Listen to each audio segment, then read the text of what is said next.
So basically, what I'd done, in retrospect, was to stub my finger on the lower teeth.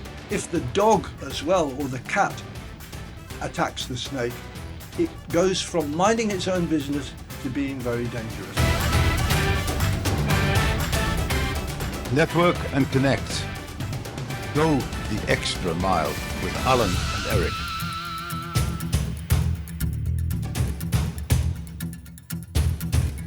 Hello and welcome back to our podcast, The Extra Mile. Today's guest has slithered into the hearts of many, though some might scream before they say thank you. Born in Leeds in England in 1954, Ronald V H is a seasoned wildlife conservationist, a snake catcher, an all-round reptile wrangler with stories that span continents. With a master's degree in conservation biology, his thesis on none other than the mighty Komodo dragon, Ron's journey has taken him from the UK's museums and zoos to the wild frontiers of Indonesia. Since arriving in 1987 with Operation Raleigh, he's lived and worked across Java, Sumatra, Flores, and Papua. From the British Council to conservational powerhouses like the World Wildlife Fund and Fauna and Flora International, Ron has been in the thick of wildlife protection for decades. Since 2007, he's been the fearless face behind Bali Snake Patrol, rescuing reptiles, educating the public, and saving lives, one snake bite at a time. Now, semi-retired in Bali, Ron joins us today to share his unbelievable stories, snake-side wisdom, and what it really takes to keep your cool when a python shows up in your pantry. Let's welcome the man who's faced serpents and dragons and lived to tell the tale. Welcome, Ron. Thank you very, very much for inviting me. You're welcome. Ron, you've spent decades chasing reptiles across jungles, zoos, and even people's bathrooms. Be honest, have you ever had a snake from the turn the tables and hunt you instead? Well, earlier on in my career, I was working on the Isle of Wight with a very large collection of all kinds of snakes. And I was cleaning a python enclosure, a walk-in enclosure one day, when this python that was probably about 17, 18 foot long attached itself to my arm. And in that moment, I took the scrubbing brush and banged it sharply on the nose, and thank goodness it released, because I was on my own there one day, on that day. And if it had not released, it would have killed me. So there's one example where I was nearly gone. So as I said, your thesis was on Komodo dragons, basically dinosaurs with an attitude. How did you go from studying these beasts to wrangling pythons in Bali's villas? Oh, gee, that's a very long story. I got the opportunity through a professor in the University of Kent in Canterbury in England to do my master's work on Komodo dragons. So I was privileged. If I can go back to my childhood, one of the big influences on my life was a David Attenborough film called Zoo Quest for a Dragon, and that was the first black and white film of Komodo dragons. Yeah, I should remember that. And that's, as a child, I thought, that's where I want to go. And it took me many years, but I was privileged to be able to spend weeks at a time on Komodo and on other islands in the Komodo group. So, since then, various things have happened. I moved to Bali after many, many moves and kind of ran out of energy. All the way along my journey, when people have found out that I'm interested in snakes and was capable of handling them, they've called me. I mean, I lived in Sano. I lived here for several years, and I used to get calls from people once they knew that I was doing this, Yeah. to take snakes out of their bathrooms and bedrooms and kitchens. So they don't ask me to take frogs and toads. They do sometimes, actually, because they don't like the noise. Some people Yeah. don't like the noise of frogs, but there we go. Mostly snakes. So let's try and cut down to the wildest rescue story. What's the craziest, most ridiculous snake rescue you've ever done? And was there a screaming involved from you or the client? Well, my favourite story was that I was called up one night by a woman who was screaming and crying and sobbing, and so in those days I used to drive all the way to Canggu, in the dead of night. And so when I arrived there and parked my car, I could hear this woman screaming in the house. And I went in and saw her. She was standing on a chair and screaming and sobbing, snake, snake, snake. Her husband had jumped into the swimming pool to be met by a cobra that was swimming there. And so he'd killed it, but she was still really upset about the whole thing. Very, very upset. Although I must say, Australians, the husband, because I was saying, your wife is very, very upset about this. She's screaming. I thought the neighbours are going to come and call the police. She was screaming that much. And he just said, she'll be all right, which I thought was precious. Anyway, I said, great, cobra's dead. I'll take it home. No, no, no, no, she said, I want to see it burned. So for the next half an hour, we searched for petrol, newspaper, and a bowl in which to cremate the cobra, which was because, if you kill a snake, it'll still move. It'll move for an hour afterwards. The nerves are still there. It's still moving, she said. Yeah. And so anyway, so we put the newspaper in and the petrol and we set it on fire and put the cobra on the top and it was burning away. And then she changed. She changed from the screaming woman to the witch around the cauldron. And it was just, it was precious. I would have loved to have taken photographs of it because she's saying, no. Die, you bugger. and so when it was reduced to ashes, I was then allowed to go home. We should maybe interview her sometime in the future. Extraordinary. Well, I hope she doesn't hear my story, that's all. There is a chance that she might. Yes, but that's a true story. Yeah. And it was just extraordinary to see somebody change from somebody who was, she was, the whole neighborhood must have heard her. Yeah. But then to turn into this. This is people for you. This is wonderful. No, it was wonderful. Excellent. I think most people think that snakes are out to get them. What's the biggest myth about snakes that you wish people would stop believing? Well, in spite of what you read on the internet, and there is a lot of misinformation and disinformation out there. In my experience, snakes do not want to attack people.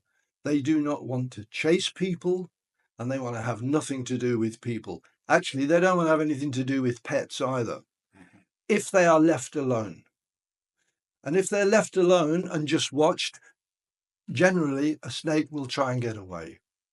But if it feels cornered or threatened, or certainly if it's hurt when people try and kill it, which most people, the only good snake is a dead snake, and it's the job with the shovel or the machete. You do that to it, you make it very dangerous. Yeah. If the dog as well or the cat attacks the snake, it goes from minding its own business to being very dangerous. So my message is, leave it alone, watch where it goes, and if necessary, call somebody to remove it. Yeah. It's that simple. Okay, so that's a couple of myths busted about snakes. What's the best weapon in your view?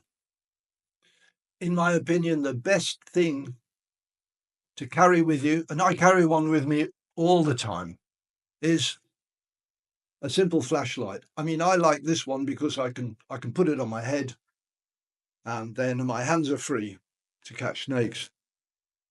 But a torch, head torch, Something to illuminate the ground in So front of. presumably just a mobile phone will do the job.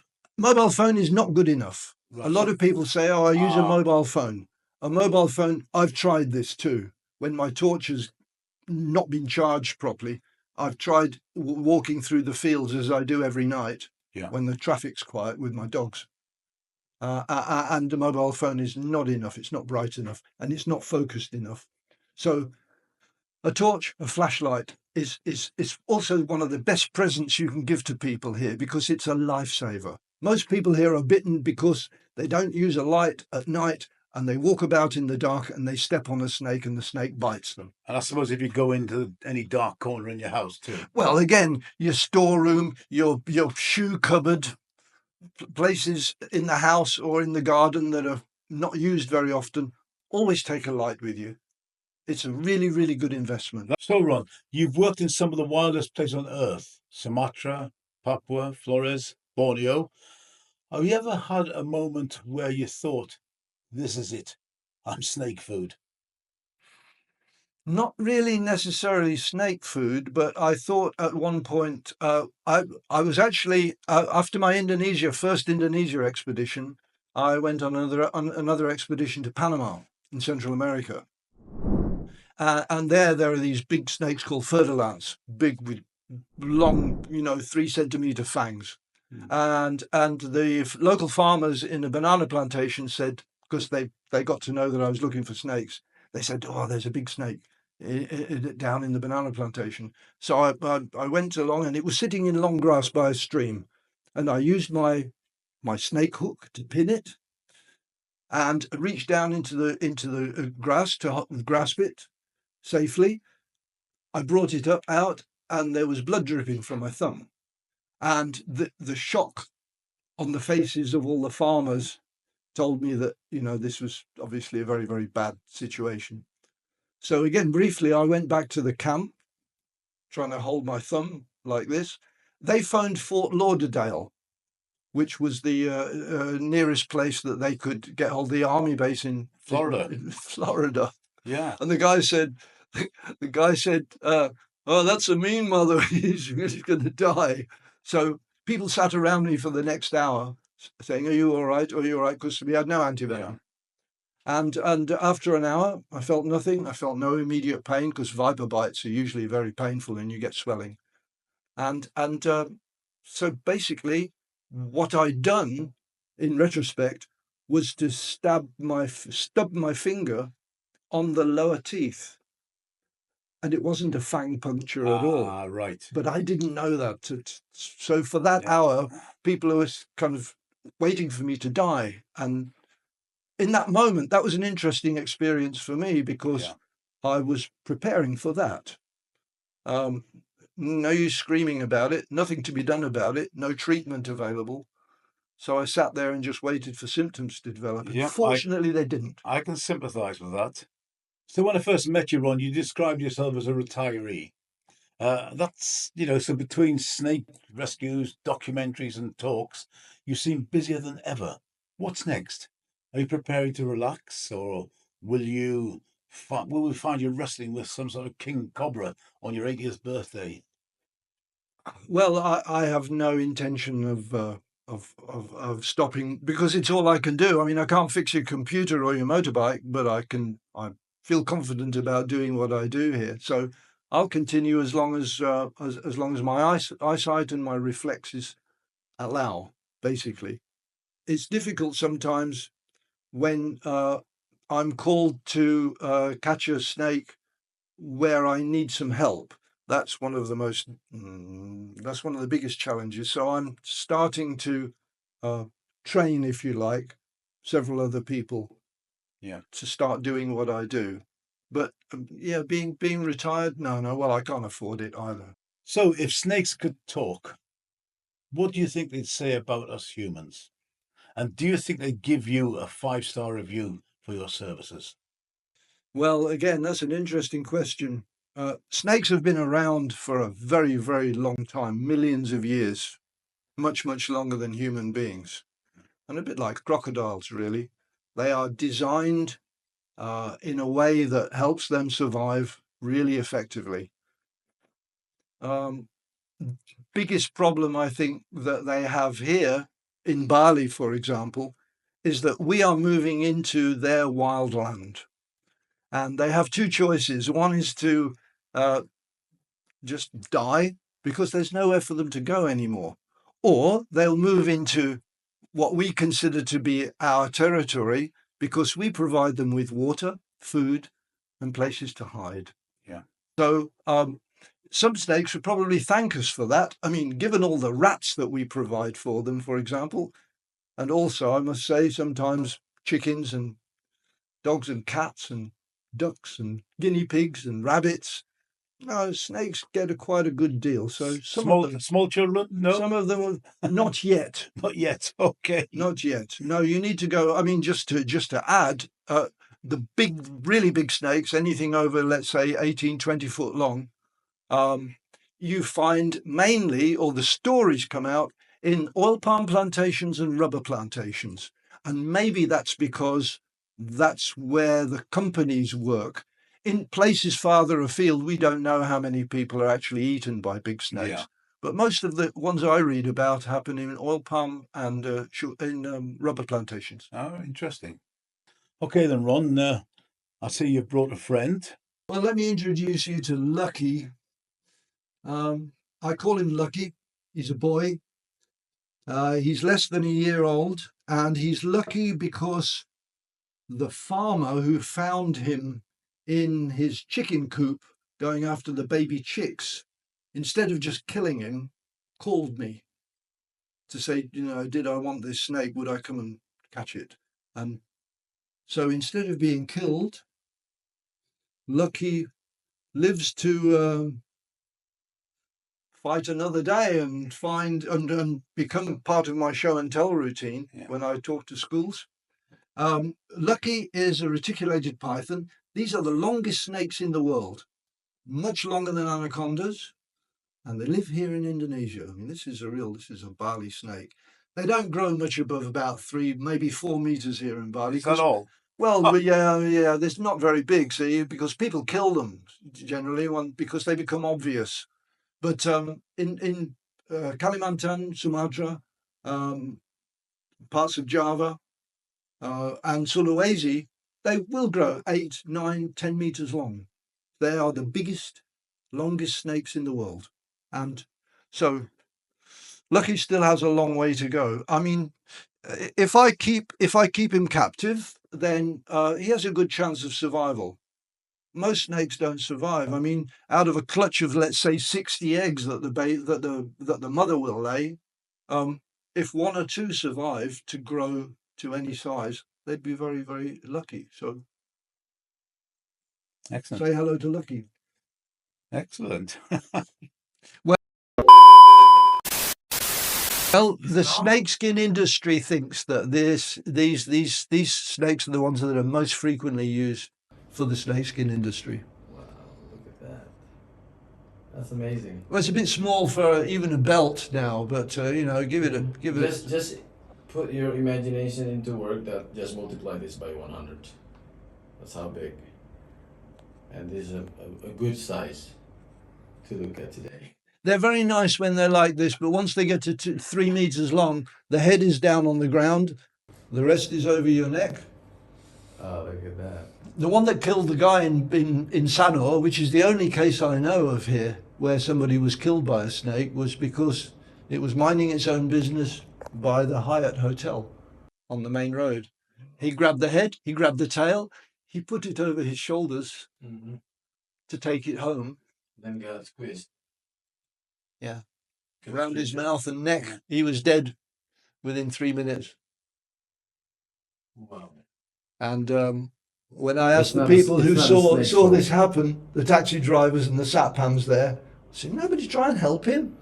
No way, we're not going near that. But they took lots of photos. Oh, yeah. So if you Google it, you can. It's the modern way. Yes, indeed. And once the guy had fallen over and stopped twitching, the snake let go and disappeared into the undergrowth. Can you look a little bit this way? Okay, this is a good photo for the cover. All right, continue. You can continue talking. The postscript to this was I went to see the manager of the Hyatt, and said, well, I'd heard about this when I'd gone to see my parents when they're still alive at Christmas. And so I'd come, I said, I'm here, I will catch the snake safely for you if you like. No, you can't do that. The local people say that it's probably not a real snake, but an ular jadi jadian, Yeah. the spirit that becomes a snake. So you're not allowed to touch it. All right, here you go. Beautiful. Come on, Lucky. That's it. Let go of his fingers. There we go.